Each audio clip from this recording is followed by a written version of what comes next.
Welcome to another episode of Cooking with Mary Heaton, or What's Next with Mary Heaton. So today I'm going to make pasta a forno, which basically means pasta cooked in the oven.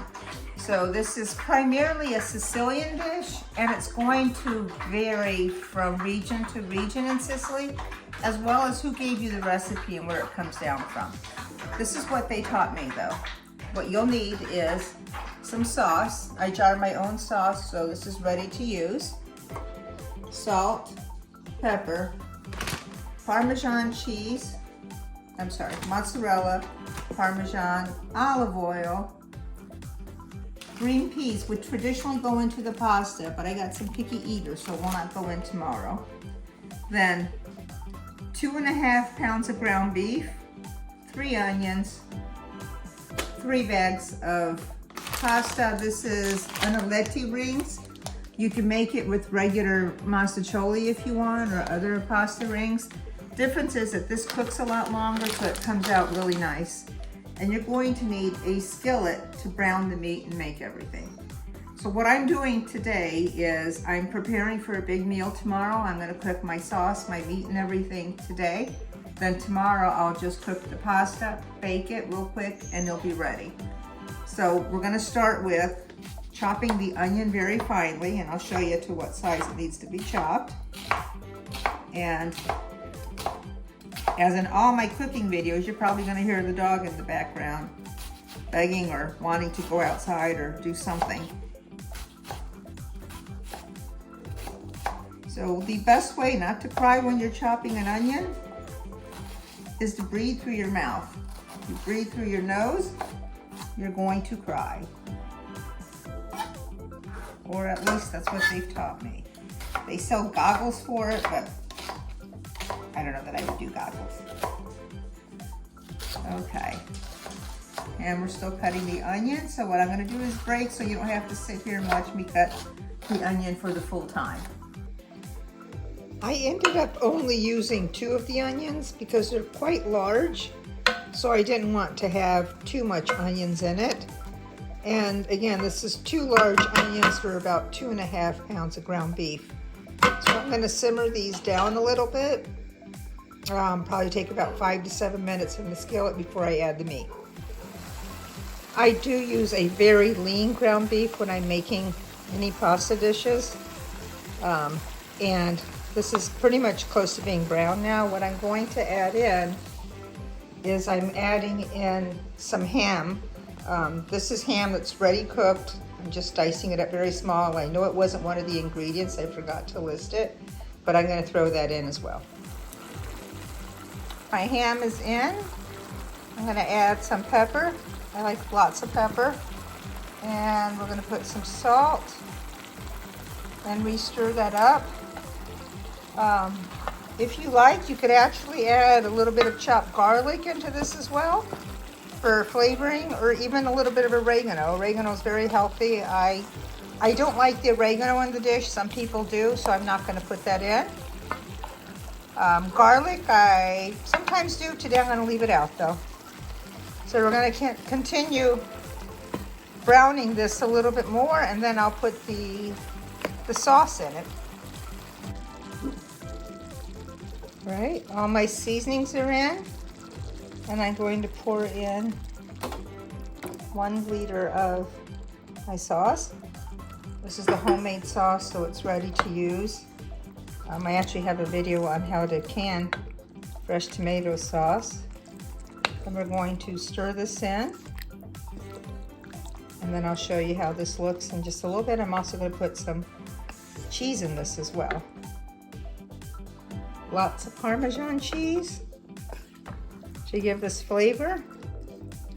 And then I'm going to show you a trick, because I got a couple people that won't eat green peas and other that love it. So I'm actually going to make 2 trays of this, but instead of going through the work twice, I'm going to separate this meat. So I'll put one of them in a separate container as it is for the person that does not like green peas, and then I'll add the green peas into the sauce for the others that do eat it. All right, so here's my two ragouts. The one that has the green peas in it, still simmering for about 5 minutes so those cook. And those are the little petite green peas, they're very sweet. And then the one that is vegetarian, not vegetarian, but basically without vegetables, no green peas in it. It's for my son-in-law and my granddaughter. And we're gonna bake each one separate so they each have their own favorite dish. I'm cooking the pasta here. Now, a heads up, anything that the package says from a cooking standpoint, I would give it about 2 to 3 minutes less. And the reason is this is gonna finish cooking in the oven. Otherwise, you're gonna have pasta that's gonna be way too cooked and it won't be as good. So remember, anything that says get about 2 or 3 minutes left, that's just water and salt. And I'm cooking it. As soon as it's ready, we'll go ahead and strain it. So this pasta is in no way whatsoever low calorie. I just put in a stick of butter for 3 pounds. That's just gonna give it extra flavor, extra sweetness. And then remember that I'm making 2 types, one with green peas in it and one without. But they'll all have sauce. So here's more of that ready homemade sauce that I'm stirring in with the pasta as well. I'll tell you, if you have a garden and you have the possibility to can some tomato sauce, it is awesome. You could use it for soups or for pretty much anything. Okay. I'm gonna continue to let that melt down. And I will go get the meat dish. So while the butter is melting, what I'm doing is I'm rubbing butter on my baking pans. And I'm using cold butter so that it sticks obviously to the sides. And once we have a good butter coating on it, I'm going to use some breadcrumbs. And this will actually become the crust for the pasta.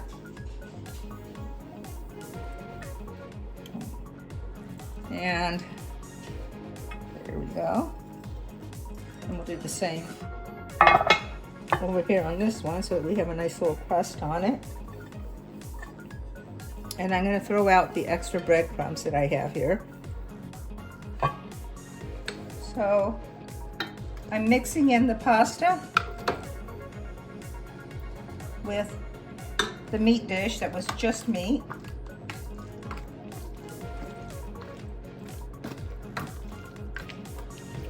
And get it nice and stirred up so it's an even distribution. Doesn't that look good? It smells really, really good. I'm mixing in some mozzarella as well, making it nice and cheesy. Again, we're not really worried about the low calorie on this. My dog loves to always put her 2 cents worth into any one of my videos. All right, simple meat, no green peas. Ready to go. This pan is actually full, so I'll probably add this to a different one here. And all I'm going to do is then put some sauce and some, okay, and here goes green peas and everything into here. Now, if you end up having extra sauce, it's fine. Obviously, you could freeze this or just have more ingredients in it. Let's stir this up.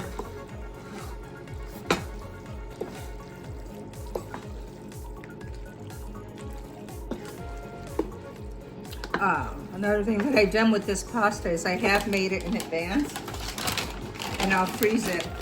And then if you have guests coming over, or you just need a quick meal, it's ready. These containers right here are actually freezable.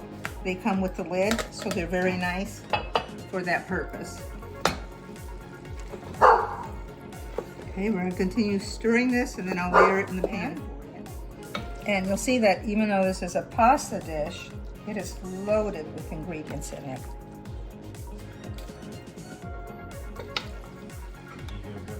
Here it is.